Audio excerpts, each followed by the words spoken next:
Good morning, everybody. I see people are starting to trickle in. My name is Lauren, and I work with Mindsmatter.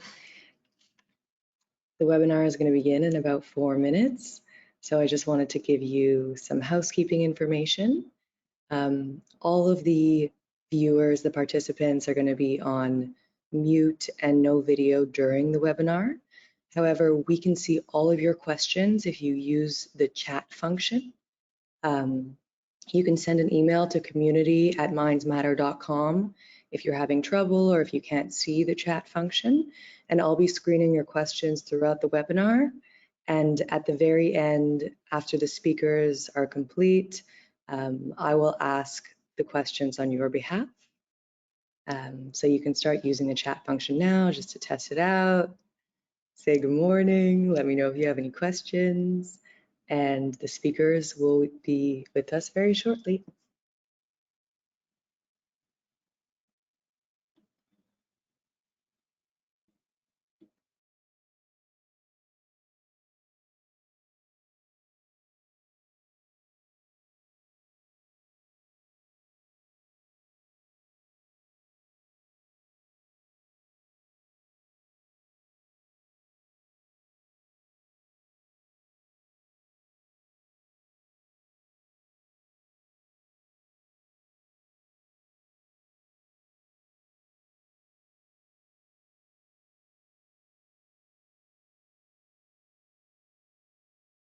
Good morning to those of you who are just trickling in.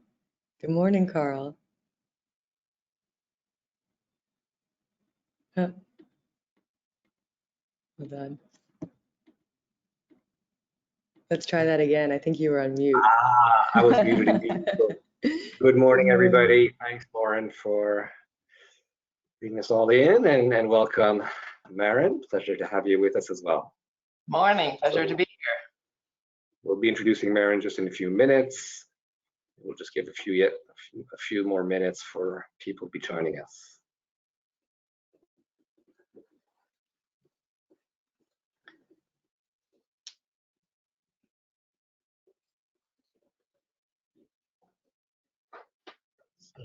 As you know, the format will be an hour, and initially I'll be having a conversation with Maren. I have a lot of curiosity and questions for her on the subject, and we'll be leaving a good 20 to 30 minutes for questions as well. So the invitation as we begin our conversation, things will be popping up, and the way the format is done is that you'll get a chance to ask a question afterwards, given the platform we're using. So we welcome you noting questions, and Lauren will brief you, and I started briefing you on how that works.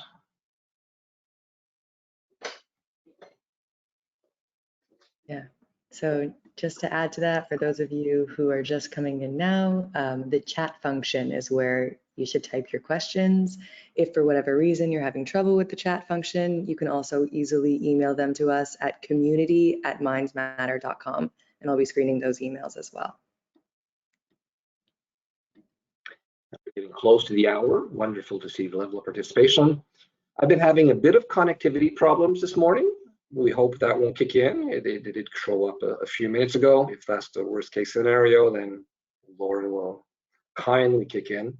Maren's internet seems stable. So part of this COVID world that we've all been living.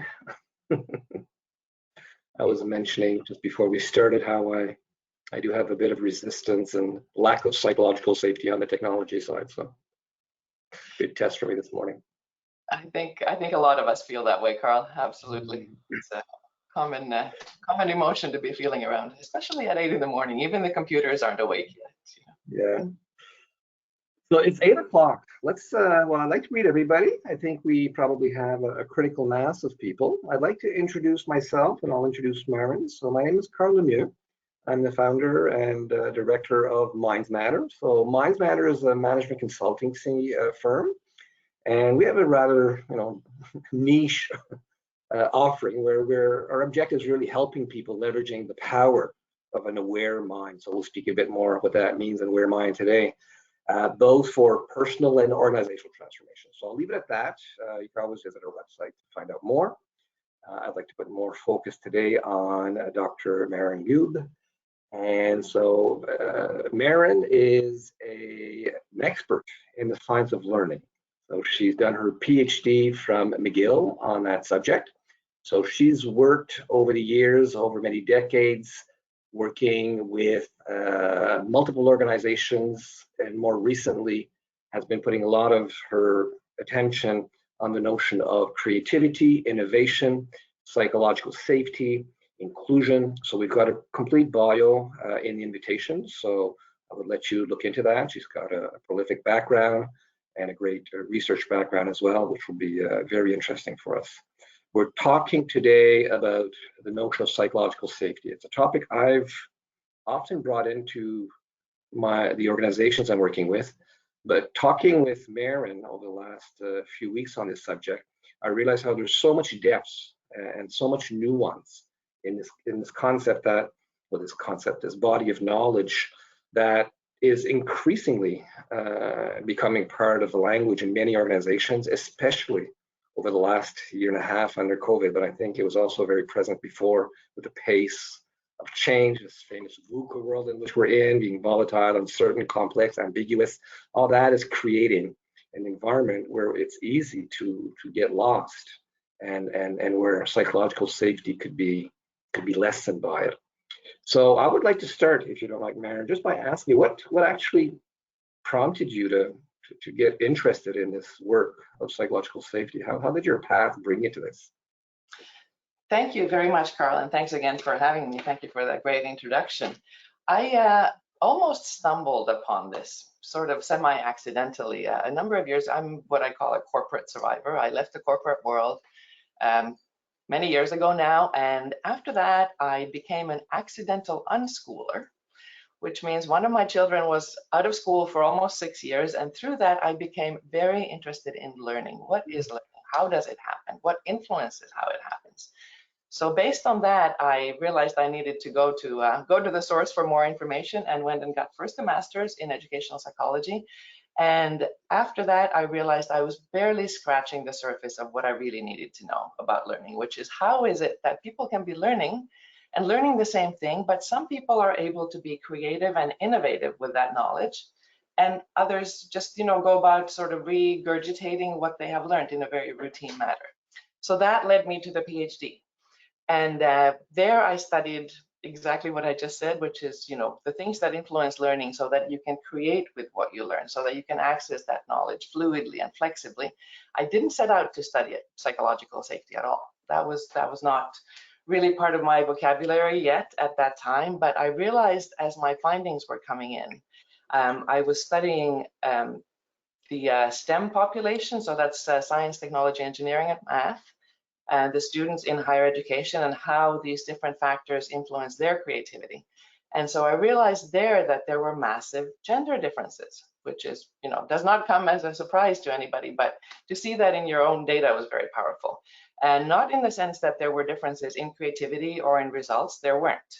However, there were big differences in how people felt about what they are doing, and whether they wanted to go out and achieve, or whether they were worried about failing, etc. So those kinds of findings then, they were a little bit alarming to me.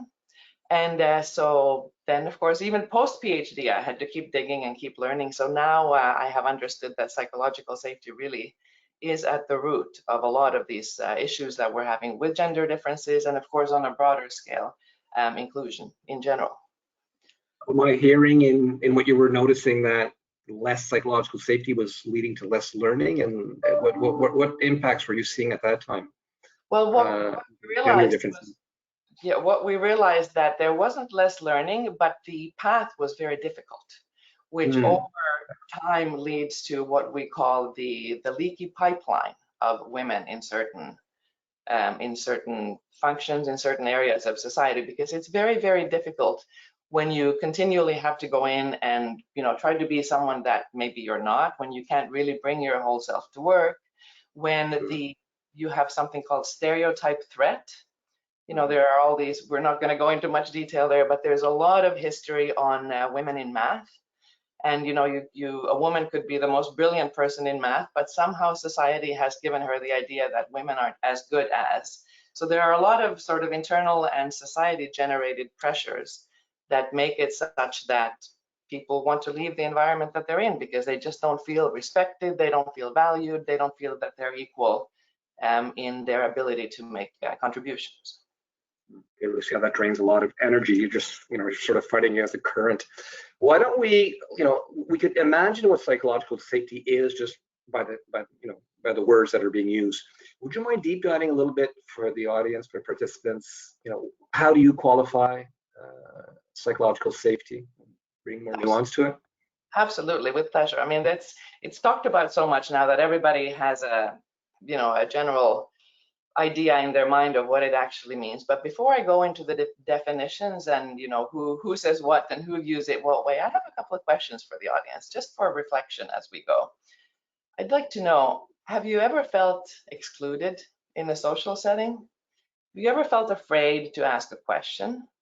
Or have you ever remained silent when you knew the answer to a problem or a question? Have you had someone steal credit for something you did?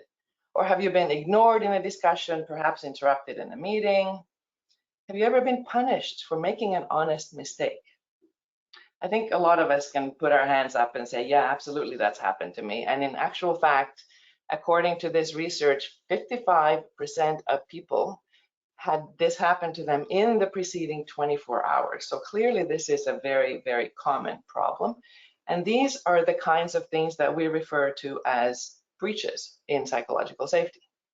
So the actual concept is not new. It was first coined in the 60s, if you can believe that, by Edgar Schein and Warren Bennis. And they really referred to it initially as the person's ability to manage, or the perceived ability to manage change.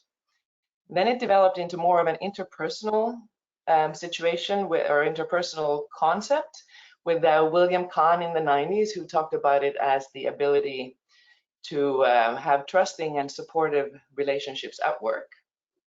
And then, of course, the name that perhaps most people are associating with psychological safety, Amy Edmondson, really developed it into a team level construct. And she talks about learning organizations, and talks about team learning and what the attitudes are around that allows a team to be a learning team. And then most recently we have Tim Clark, who published a book in March of 2020, talk about timing, that is called the 4 Stages of Psychological Safety. And I talk a lot about that model because it's highly intuitive, but at the same time, I think very powerful. And the reason for that is that these 4 stages are really built on like natural human ways of being, basically. So if you have the first level, then you naturally progress through the next levels. And that's why the intuition is there, because it's what we naturally do when we are left to our own devices. We chatted about this a little bit before, Maren. You had brought up in one of the definitions I thought really interesting, the notion of vulnerability. And you could it's almost counterintuitive. You could think that being vulnerable, you're actually going against psychological safety, but there's actually something interesting in there that you want to elaborate on. That's a great point, and that's really the counterintuitive but still sort of natural way that Tim Clark puts it, which is that one of his definitions is that psychological safety is an environment of rewarded vulnerability. So therefore, that's an environment where it's not expensive to be yourself. And what does that mean? How is it expensive to be yourself? I mean, anytime you're in a social situation, I mean, the first thing people want to do is they want to connect, they want to belong, they want to be included. But if you're worried about, someone criticizing what you're going to say, or you look around the room and there's nobody here like me, it's very difficult to feel included right from the beginning. So that is the very base level, is inclusion safety. And many people feel vulnerable even at that level because they don't feel included. So there is effort that needs to be made. I mentioned that there are 4 stages. I think it comes as no surprise to anyone, especially those who work in the diversity and inclusion field, that most organizations are failing miserably, even at the inclusion level. And then, of course, what happens if we don't have that? It's too expensive and too difficult and too painful to even try to go to the next stage. So the inclusion safety is really critical. What's showing up for me as you're speaking, it reminds me, for those who know Robert Keegan and stages of development, in organizations and human beings, as you know, your specialist in adult development, the average person is sort of what we call the socialized mind, meaning we do things to please others. And I find if there's no room for vulnerability, that's sort of a classic, I'm going to do what I need to do to please others, which is not where we want to be in organizations. What I'm hearing here, psychological safety, that rewarding vulnerability, you're allowed to go to the next stage. And Robert Keegan will call that, value-based or self-authored mind. But to be self-authored, that means you've got to be comfortable with the idea of all that you are. That includes vulnerability. But I find that so not present in organizations. We're always trying to look good. We're always trying to please. How are you seeing this in terms of timeliness in today's organizations? If anything, we may be reverting backwards to, trying to protect ourselves, and we're behind screens, and there's not as much room for vulnerability. So how would you say that fits in today's context? Well, I think, clearly, already pre-pandemic, as you were here, the rate of change in society was increasing, not decreasing.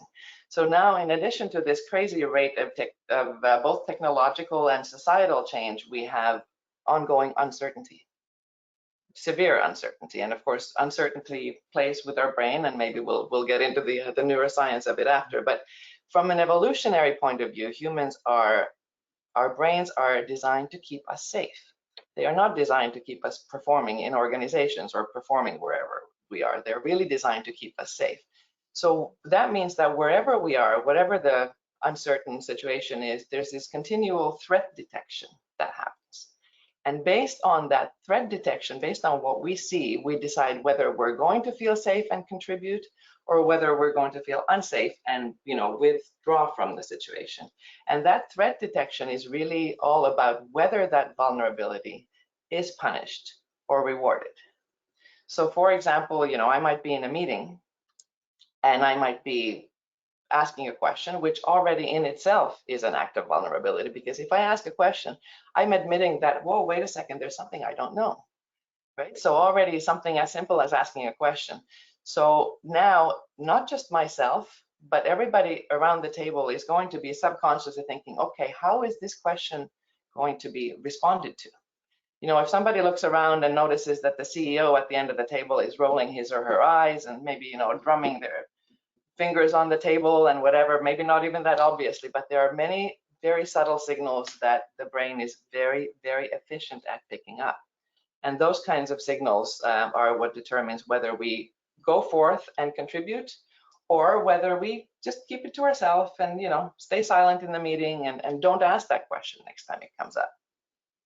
It's super important. I had never made that link. So basically, as you just mentioned, I'd like you maybe go a bit further into the neuroscience, but the basic concept you just put forward is that we're first and foremost wired to protect ourselves. So if the vulnerability is not allowed, then we're going to be limiting ourselves in our full potential. As an individual in an organization, we're only capturing a small part that is allowing itself to show itself. So if you create a psychologically safe environment, you're then unleashing that next level. So even if you screw up, it doesn't really, at least you're going in a direction of trying something new. So is there anything else to add on that neuroscience point of view, or does that sort of summarize it with the way you've just coined it? Well, we could talk about the neuroscience a little bit. I think it's very interesting in terms of what happens all the time without us really realizing that it's happening. We've all heard, or most of us have heard the term amygdala hijack, which is in times of crisis, basically your amygdala, which is the seat of emotions in the brain, takes over and does whatever it needs to do to keep ourselves safe. And the issue with that in organizations, obviously, is that if we're keeping ourselves safe, again, we are self-censoring, we are withdrawing from, contributing, because we have that discretionary ability to either decide that we are going to be vulnerable or we're going to withdraw. And so if the amygdala is going, whoa, whoa, whoa, stop, get out of here, we are not going to be able to contribute because there's only so much bandwidth, and it really, those kinds of emotional, maladaptive emotional reactions take the bandwidth away that we otherwise have to be creative and to, make better decisions and to think about different aspects, to consider many perspectives. And one of the problems with this ongoing uncertainty is that the amygdala is seated right next to the hippocampus, which is the seat of memories and learning. So what happens is when we're in an environment, we have memories attached to previous times that we may have been in a similar environment. So these two are, working in conjunction. And, if the memory part says, wait, this has happened before, last time it didn't go so well, maybe you want to, think about protecting yourself and not put yourself out there. So they're not necessarily, excuse me, they're not necessarily working together to, give your best performance or to self-actualize or to be creative and have fun with the situation. On the contrary, you're sort of withdrawing. So one of the solutions to that is to be able to engage more of the prefrontal cortex, which of course is the rational part of I'm grossly oversimplifying, but the idea here is that generally when the threat level is mild to moderate, the prefrontal cortex kicks in and sort of overrides the amygdala and says, everything's fine, you're going to be okay. But it's really in situations of a higher level of threat or an ongoing threat, which is what we have now, unfortunately. So because of this ongoing uncertainty that nobody knows when it's going to end, I think we're seeing already in the US, they call it the Great Resignation. A lot of people are leaving their jobs because it's no longer sustainable, and because people have had a lot of self sort of reflection about purpose and things like that. So for all those reasons, psychological safety within the work environment has become more critical than ever. That's so interesting. And I'm going to allow myself to make a little link with what we do a lot at Mindsmatter, which is mindfulness training and basically mind training in general. And that's exactly intent, because it's one thing to say, I want to slow down my amygdala and my limbic system, but it's another thing to do it when you're caught up in it. So the good thing about mindfulness approaches and mindfulness meditation is that, to my understanding, it helps develop the neural pathways towards the prefrontal cortex. So you're able to see and become an observer of that amygdala hijack. Is that what you're seeing in your research as well? Is that does that concur with? Absolutely. Yeah. Brain plasticity. The more you practice certain pathways, the stronger they become. So if you have the opportunity to learn, and because psychological safety isn't something that, somebody comes in and says, okay, we're going to do this now and everything will be fine. It's something that needs to be practiced on a regular basis. And as you practice, those neural pathways are indeed becoming stronger. And even something as simple as understanding and being able to label the emotions that you're feeling at any given time. You might have heard the term, you name it, you tame it. So the more labels you have, the more able you are to actually verbalize, even if you don't say it out loud, but to put labels on what you're feeling, the more you're strengthening that connection between the prefrontal cortex and the amygdala, which then helps with emotion regulation in the grander scheme of things. Super interesting. So what I'm hearing, actually, there's like two components to psychological safety. One where the individual could actually, through their own training, develop their own psychological safety, meaning they could train their mind to be observing those amygdala hijack, which is keeping you safe rather than exploring in a vulnerable state.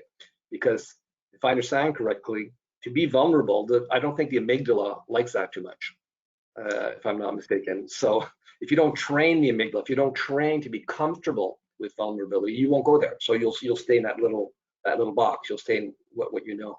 So there's the individual level to psychological safety. So we have agency over that. But I think there's also organizational or team leader responsibility to create that environment, I imagine, for the people that we're in. Is that safe to say? That is 100% the case. It's in the way it's constructed, it's a team thing. And, the unit of production in most organizations is a team. But if the individuals, particularly the leader, because the leader has the responsibility for modeling this behavior, and it's that modeling that is critical I mean, there are also microclimates within. You can have a psychologically safe relationship with 2 or 3 colleagues, even if the greater team is not safe. So all is not lost, but Yeah. absolutely the leader is the one that has the biggest responsibility to really be the cultural architect of the team. So we're going to get into strategies and what does it mean and the benefits when you do get there. What happens if you don't? What are you seeing in what your research showing and your own experience when there's a breach in psychological safety? So you've got a team, you may have pockets of psychological safety, but globally, people aren't feeling safe. People aren't feeling that they are rewarded for vulnerability, for being who they are. And actually, you know what? But something we haven't talked about, Maren. Before we go there, would you mind explaining the 4 levels? You mentioned there were levels of development, maybe just for the participants, because that was something new for me when I saw that with you. So what are the 4 levels of psychological safety? You break it down into, granular way. Yeah, absolutely. So the 4 stages in Tim Clark's model are, I'll list them first and then I'll just say 1 or 2 words about each of them. The first level is inclusion safety. Second level is learner safety, which for someone in learning sciences is a fascinating stage. Then we have contributor safety. And then finally, the highest level of psychological safety is challenger safety, which is where people feel safe to challenge the status quo in organizations. So we talked a little bit earlier about the inclusion safety, how people have the need to connect and belong and feel like they are part of a team. In fact, there's a lot of research now on how that prevents burnout. People who feel they belong and are included are less likely to burn out. And that's become one of the really big sort of negative things to come out of the pandemic is higher rates of burnout. So inclusion is very, very important. If we don't have that inclusion safety, people don't want to go on to the next stage, which is learner safety. Because when you come in somewhere, the first thing, once you feel like, okay, I'm okay here, I'm welcome here, the next thing you want to do is you want to learn. It's a natural biological thing that we are all born with, unless school takes that out of you, but that's a whole other story. We want to learn, we want to experiment, we want to make mistakes even, we want to feel safe to make those mistakes. We want to ask for and give feedback at this stage, and all these things contribute to learner safety. Now, once we've learned something, the next instinct that we have is to contribute, to use what we've learned, to do something with what we've learned.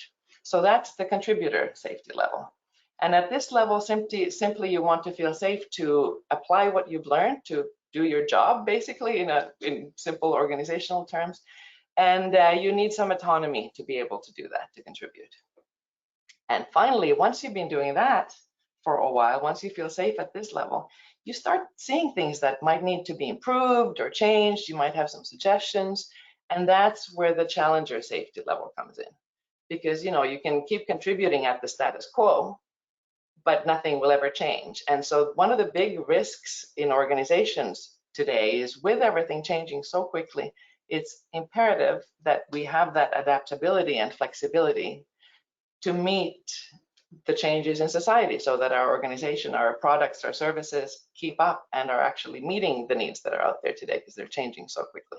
We can't do that without this challenger safety, or the innovation level, as it were. I think that brings a lot of nuance, because we could sort of get lost in the multiple layers and sort of merge them all together. I think by breaking them down, and what I'm hearing, it's a maturity model. So you actually want to make sure the first level is well consolidated before you get to the second, to the third, to the fourth. But I imagine organizations are like regular teams are moving back and forth in those different things. Somebody else comes into the team. There may be some inclusion issues, etc. So it's not perfectly linear, but it is a developmental model. It's never perfectly linear, and then it often happens. I mean, it's impossible to have everybody moving, step by step. Yeah. Real life doesn't work that way. And often what happens, it can be a recursive sort of model. So actually organizations can go backwards. This is something that needs continuous effort and really continuous, understanding of what it is, and knowing what to do, and knowing how to react, basically, in different situations, to keep moving forward and keep being innovative. I think one of the actually there are 2 big risks really for organizations from not doing this. One of them is that really this is Amy Edmondson puts it this way. One of the risks is that good things won't happen if there isn't all this level of safety, because people don't come with the ideas, they don't challenge, they don't feel safe to speak up, they don't point out when there are problems. So good things won't happen, and also bad things are not avoided because they don't feel safe to speak up. So there's an interesting sort of image. If you think of a ship's captain, and the ship's captain has, wonderful technology and has gone to all the best naval schools and whatever. So the ship's captain is steering the ship, and everything looks okay on the instrument board. However, a lot of the crew who have been at sea all their lives and know how to read the slightest shifts on the horizon, they are seeing the changes coming. They are seeing that, oh, this color changed over there, this this doesn't bode well. But nothing shows up on the instruments yet inside. So if those crew members don't have the psychological safety to say, hey, did you notice that heading our way from here? The captain will not know.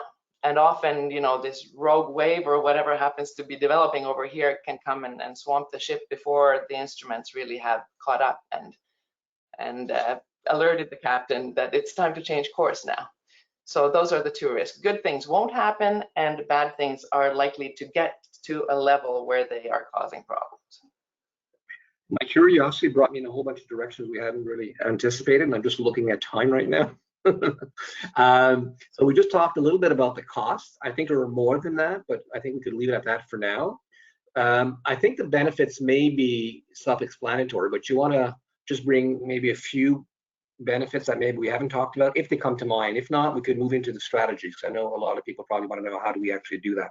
But are there some benefits or other downfalls of breach of psychological safety that you'd like to highlight? Well, there are, again, in the interest of time, there are interesting aspects around the kinds of breaches that happen, how we breach and what those malfunctions of psychological safety are. We can be in an environment where there is a long-term sort of accepted behavior pattern, and that's a big issue, that people just sort of think, oh, this is normal, or the boss always acts that way, or this team member is amazing at bringing in sales, so we just let them go on being difficult with everybody else, and it becomes accepted. So that's a concern, and that can have great costs, obviously, but maybe I won't go into those costs right now. But of course, the benefits really are self-explanatory. Well-being, we can't, it seems like a very soft kind of thing to say. I work a lot with engineers, so if you talk about well-being, they often roll their eyes inwardly. But if there isn't well-being, nothing else works. It's really that simple, at least not in the long run. And then creativity, of course, being really at the sort of, if you think of Maslow's hierarchy that everybody has beaten to death, the very top level of that is self-actualization, which is where creativity comes in. And you can't get there unless you're in this kind of safe environment where you feel safe to challenge. So really, organizationally and individually, psychological safety has all these benefits that cannot be overstated. I could go on, but it's simple as that. I think, as you're saying, it's so cool that's just being brought out, because it's intuitively just makes a lot of sense, but we sort of forgot it. Or it gets diluted in this need to conform. It gets diluted into the culture that is already there. It gets diluted in the fact that we don't value vulnerability naturally in organizations. And that's something I'm seeing increasingly. I'm not sure if you're seeing that, Maren. The notion of authenticity and vulnerability is much more part of leadership language than it was before. It's starting. It's early stages, but we seem to be valuing vulnerability in a way that we weren't doing that before. This, to me, is the greatest thing to come out of all the uncertainty and difficult things, because people are understanding now, because it's brought to the fore all these problems that existed before, but they've just been exponentially increased to the level where leaders have to take notice. And so there's a much bigger emphasis now, as you say, on the interpersonal skills, and those would be categories like humility from leaders, curiosity, where like even feedback, instead of having these annual reviews where you sort of point a finger and say, this year you did this and that, and it sort of becomes a blaming sort of thing. Becomes more curiosity thing. This went great, cool. this did not go great. Why did that happen? So curiosity is huge. And then finally, the biggest thing, and there was just a really interesting article in Forbes magazine this week on the importance of empathy for leaders, and really the massive returns that has both personally and organizationally. The good news is I'm hearing humanity behind that. I'm hearing just a more human approach to how we show up and expect people to show up. So very encouraging. Absolutely. If you don't mind, Maren, why don't we shift to some strategies? So concretely for people listening in who may have teams or part of teams or are just curious about it, what kind of strategies are you seeing? And I imagine they vary on the different levels where you're at. There's probably a cultural element to it, but I don't know. I'll just let you take it from here. And how would you advise people to move forward once they sort of say, yeah, I think this is cool, and I'd like to see how we get a bit more of this where I work. Right. Well, that's a big thing, right? I mean, it's nice to know that all this is happening, but unless we know, how can I make this better? It really is not very useful to anybody. So the great thing is that the strategies are really easy to implement. The not so great thing is that it's just difficult to remember once we get into our environments. It's difficult to remember that, oh yeah, top of mind today is improving inclusion. And those can be really easy things, like being more available, which I know is difficult because everybody is pulled in 1,000 different directions. But there is research on, being more available, getting back to people quickly, responding. If you promise something, especially if it's a small thing, if you say, yeah, I'll get you that, actually following up on that goes a long way in improving, this level of inclusion safety. Even something as simple as, let's say I'm working in an office and someone comes in and says, can I ask you something? And so instead of going, I'm busy, yeah, what can I do? You actually look at the person and you turn and face them when you say, sure, how can I help you? The smallest things like that really have to do with, basic human interaction types of skills. And then, of course, Dr. Clark, Timothy Clark with the 4 levels has actually, and I'm not exaggerating, there's a list of 140 behaviors at the different levels. So they, include things like share your mistakes. This would address learner safety. Share your mistake. There's a game that some organizations have played called the Church of Failure, where everybody takes a turn and goes up and says, one time I messed up really badly. This is what happened, and that sort of, you can approach it playfully. There are a lot of activities and games that can be brought in for these discussions to happen, because it is, as you said, especially in older leadership styles, there's this sort of command and control thing, which doesn't really lend itself easily to this whole vulnerability thing. But if you start doing it in game format, even playing, there's a really fun card game about emotional culture that allows people to start talking about these things in a very non-threatening way. So bringing that conversation to the table. The list really goes on. Celebrating failures, because if you want to have an innovative and learning and growing culture, both for your team members and for the organization itself, you need to remove the fear from the mistakes, because people won't go out and, if they're fearful of getting humiliated or punished in some way, they won't go out and try those new things. And really, let's face it, when you have a new idea, suddenly you are in a minority of one, right? Because nobody's had that idea. So you're excluding yourself from the people who think a certain way by coming with this idea. So that already takes a lot of psychological safety.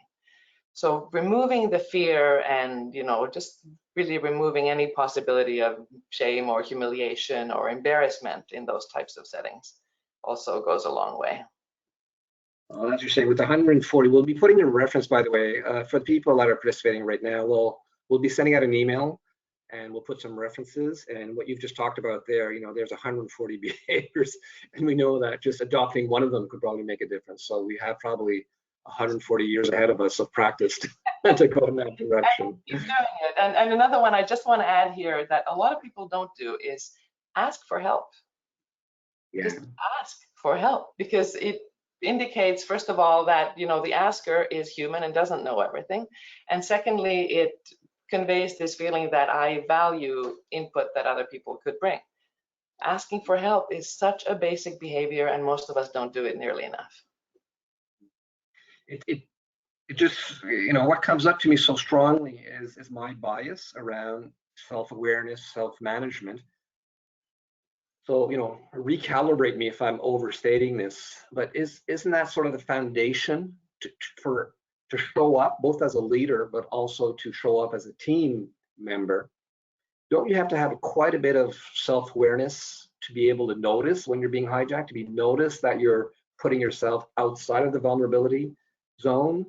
And as a leader, to allow yourself to be vulnerable and to invite people to challenge you, etc., you have to have done a fair amount of work on yourself. You have to have your own control over your amygdala, because you'll feel challenged. You'll feel, so isn't it super important to develop, beyond knowing the behaviors, you have to understand how your mind works. You have to exercise greater emotional regulation, which could easily take you away from this. Is that in the body of work that you've been seeing? 100%, especially when we get to the challenger, the highest level of psychological safety.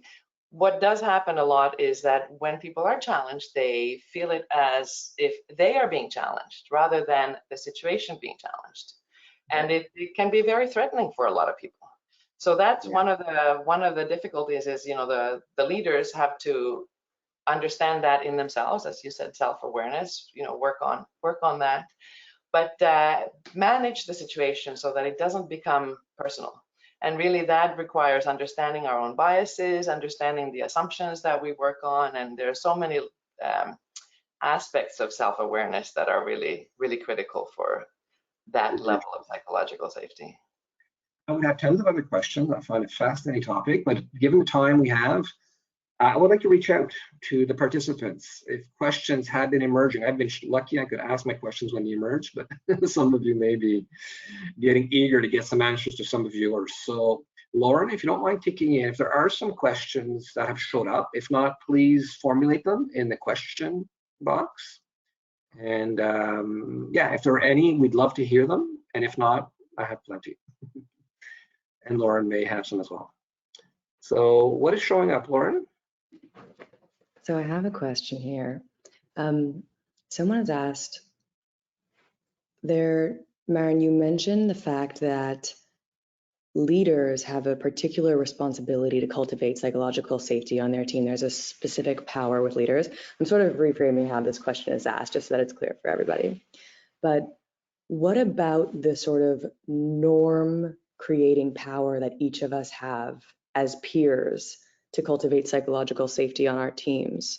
So can you talk to us a little bit about, we spoke about individuals, having that in themselves. We spoke about sort of teams and leaders, but is there any data or research on, what is the critical mass of team members that have to be rewarding each other's vulnerability as an example, or anything like that? That's a great question. I'm not familiar of any actual statistics, if you have 20 or 40 or 80%. I do know, by way of a statistic, that 90% of people think that they are very self-aware, where in actual fact only 15% are, according to this one particular research. So that statistic doesn't really answer the question, but it's an interesting, it's related in the sense that our own perception of the situation can be a little different, right? So the thing with norms and groups, I mentioned earlier that we have these microclimates or microcultures within organizations. So from that point of view, everyone can make a difference. Even if you only ever see one other person, you can make a difference in providing psychological safety with that team member or that boss or that person who's reporting to you. It goes up and down what we used to call the chain of command back in the day. I think the important thing to really remember is that the emotions that are experienced, and most people don't talk about emotions at work. It's been a really taboo sort of subject for the longest time. But first of all, let's realize that emotions are really just chemical signals that tell us that either things are going well or things are not going so well. So emotions arise in a given context based on what the context is. These conditions within that context are what drives behavior.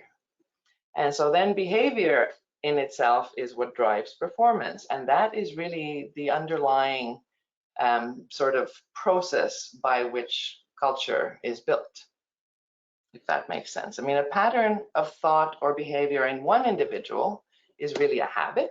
You can call it a habit. But a pattern of thought or behavior in a team becomes a norm. And then the collection of norms in an organization becomes the culture. So, you know, everybody, at every step, every stage, individuals have a role to play. That's so interesting. Thank you. And what you said, Maren, as well about often, you know, people think they're self-aware or they've created a psychologically safe environment. But when you go and see the team, I've had a recent area where I was working at, and it was interesting. You listen to the leaders, they were sure they had a really cool and good, you know, psychologically safe environment. But when I did individual interviews, it wasn't the case. So the invitation is, you know, don't take it for granted. You may feel as a leader, you're feeling safe because you're creating that environment. You think you're inclusive, you think you're open, you think you're vulnerable, but you may not be perceived that way. And I think what matters here is how people perceive you, not how you think they perceive you. So that's, yeah. Sorry to interrupt, but yeah, that's such a critical point. And that's why it's very important for organizations that are really serious about this to do surveys, to do, you know, to give people the opportunity to share what is actually going on and what they are seeing and what they are perceiving. Because as you said, often leaders, you know, so many organizations have these beautiful value statements and, you know, mission, vision, values, and, you know, our purpose is this. And then you ask someone who's worked there for a long time and say, yeah, you know, that's just something that the C-suite, the executive suite keeps coming up with, and it's not reflected on the floor. So it's so important to actually walk the walk as well, and make sure that all those things are understood and experienced by everyone. Anything else showing up, Lauren? Yes, someone asked a wonderful question about curiosity. I'm again gonna try to reframe this a bit. Essentially, the question was, as a leader, let's say you are leading a cohort of new hires, for example, and as you mentioned, the brain is plastic, so whatever the brain has practiced becomes a habit. So let's say you have a whole group of new people, as an example, with all different kinds of backgrounds and whether or not they think the workplace is a safe place to be vulnerable or not. So if you're unsure about the comfort level of the person you're facing as a leader, how can you ask questions with curiosity without triggering them to make them feel unsafe in the sort of feedback dynamic? Are there particular nuances or ways that leaders might cultivate curiosity without sacrificing psychological safety if they're unsure of who the person in front of them is? That's a great point, because everybody comes to, you know, us. I say us, if we are the organization, everybody comes to us with their own baggage, and we cannot possibly know what that baggage is. So we cannot possibly know how someone might react to a question that we ask. Some organizations have had a lot of success with rituals, for lack of a better word, and a lot of this happens during the onboarding, you know, when there are new people or maybe even a new leader coming in. You know, the team might be existing, but the leader is new. And there are a lot of ways that people can really get a better feel for who is in your group and what their triggers may be. And, you know, this has to do, again, with inclusion. One of the ways to cultivate inclusion safety is by asking non-threatening questions. You know, where are you from and how do you really pronounce your name, actually, and like simple personal things that have nothing to do with job performance or, you know, how you're going to be perceived from that point of view, but really including people right off, making sure that everybody understands that for you, inclusion and safety and curiosity are important things. You need to tell people. You can't assume that just by asking somebody a question, any answer is going to be welcome. So you might want to preface that by saying, You know, I know we all view these things differently, and sometimes, you know, in situations like this, by showing uncertainty or not knowing the answer to a question, you know, some people have been made to feel not great. We're open and we want to hear what you really think, and, you know, just really prefacing it and talking about it time and time again. This happens at meetings. Meetings are such an important indicator of whether a company has psychological safety or not. So you can go into a meeting and you can realize that, oh gosh, nobody's saying anything. And that is, you know, the first dead giveaway that there is no psychological safety here. And then there's, you know, groupthink, and, you know, there's not wanting to say anything until the boss has spoken.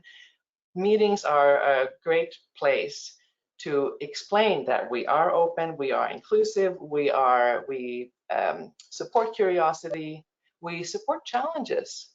You might even assign dissent. You might say, you know, Lauren, today I'm looking to you as the person who is going to come and tell me why my idea won't work. And it's fine and it's welcome.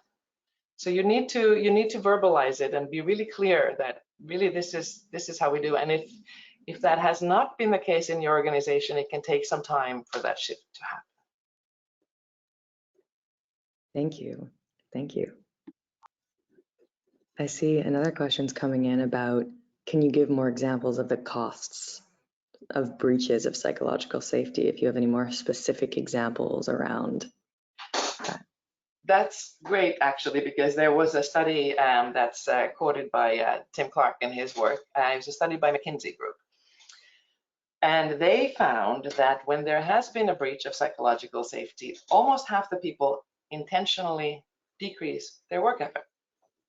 So, you know, if I've been treated uncivilly, I might really feel like, you know, fine. If they're going to be like that, I just don't feel like putting in the full effort anymore, because it's discretionary. We were talking about that before. I can decide whether I'm all in and all engaged or not. So 48% decrease their work effort. People intentionally decrease the time they spend at work. So, you know, if my hours are 9 to 5, it's 2 minutes to 5, I'm going to start wrapping up and I'm out of here. So they can also decrease the quality of their work. It's like, oh, it's good enough, take it. 80% lost time worrying about the incident.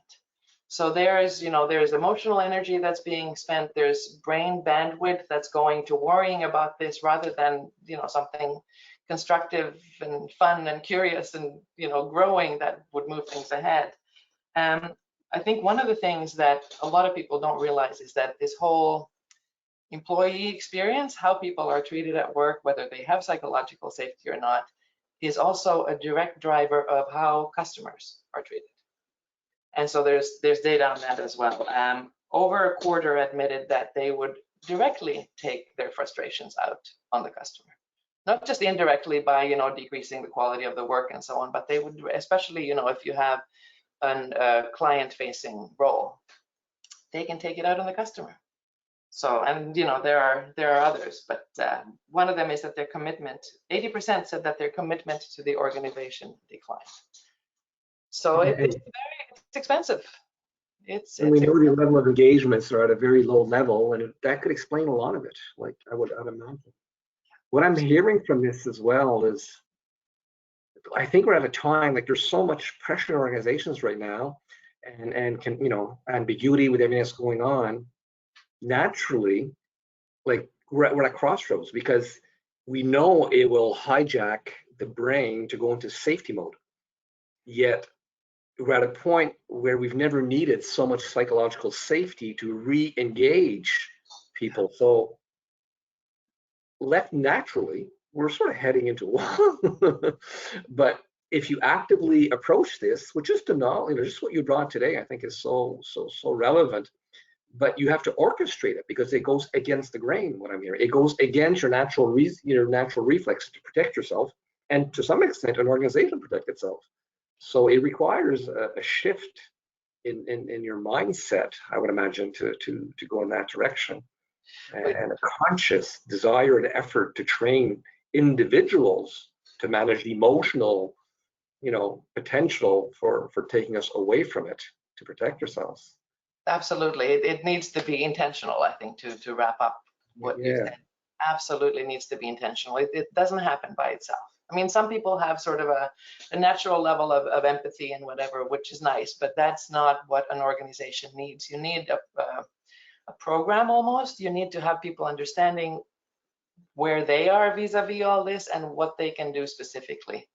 And what activities, what kinds of things can we do in the organization? What kind of rituals might we want to do? What kind of experiments might we want to do? Activities, how to do it. And sorry, can I? Oops, sorry. No. Yeah, no, I was just going to say a sort of misconception that is related to this is that people think, well, we have a nice culture at work. We don't yell at each other, and everybody's okay, and nobody gets humiliated or shamed in front of anybody else. Aren't we okay? We have a nice culture. That's a dangerous thing to have. I mean, nice is a term that could mean a lot of things, but in this instance, what I mean is that a lot of organizations are very polite to each other. Nobody is rolling their eyes in public, but there's this, excuse me, there's this sort of thin veneer of civility that we're polite to each other, but we don't have the safety to politely ask a question or politely challenge, and that's a very dangerous thing. It's just like everything is sort of closed off in a closet. Like, don't ask questions, just nod and do your job and be nice, and everybody will live to see another day, sort of thing. And that's not enough. You really need to foster and intentionally build that psychological safety for challenging. No questions, Lauren? I have a few, but I'd rather hear the audience right now, the participants. I actually have a question that I just wrote down as you were speaking, which I'm really curious about. In terms of, as a leader, let's say you want to get your team to this place of challenge or safety, but in the short term, perhaps it feels, inefficient, right? So I think there's two pieces. There's the challenge from an individual level, as you mentioned earlier, about when someone challenges you, you feel maybe personally challenged. So there's that sort of that ego trying to not let yourself take it as a personal challenge. And then there's the more sort of efficiency cultural foundation that we all have, like things need to be efficient. So we almost have this sort of short-term efficiency over long-term sustainability mindset. How do you navigate that as a leader? That's I think that is a dilemma a lot of leaders are dealing with, and that's great that you put your finger on that. Building psychological safety is not a quick fix. And so, if your organization has a crisis right now that you need to deal with, you won't have enough time to build psychological safety and then deal with it. Sometimes you need to deal with organizational, operational issues as they come up. But it is a long-term strategy thing. And in fact, Peter Drucker, the management thinker, says culture eats strategy for breakfast. So, you do need a long-term strategy, but if your culture doesn't support that, all the strategy in the world won't even help you. So it is long-term, and even with that comes a caveat that, you need to not just have the strategy, but have the culture strategy in place to support your other strategies. I think a lot of leaders too have their own fears, obviously, self-awareness or not. There's a fascinating book, which unfortunately has not yet been translated into English. It's from some authors in Finland. And they list the most common fears that people in organizations have. And then they list what the behaviors are that, if you know them, are a dead giveaway for these fears. And so one of them is there's a fear of vulnerability, or there's a fear of seeming that you're not in control. And leaders show this by being, overbearing, over-criticizing, developing this hard shell. It's just interesting because there's an actual table of this is the fear, this is what the behavior looks like, and it's very, very intuitive. And so I think a lot of what is stopping leaders too is the fear of not seeming like they are in control. And we need to be efficient. We're trained, like we've grown up in a very competitive society. We have grown up to compete, to get into schools, to get onto teams, to get jobs.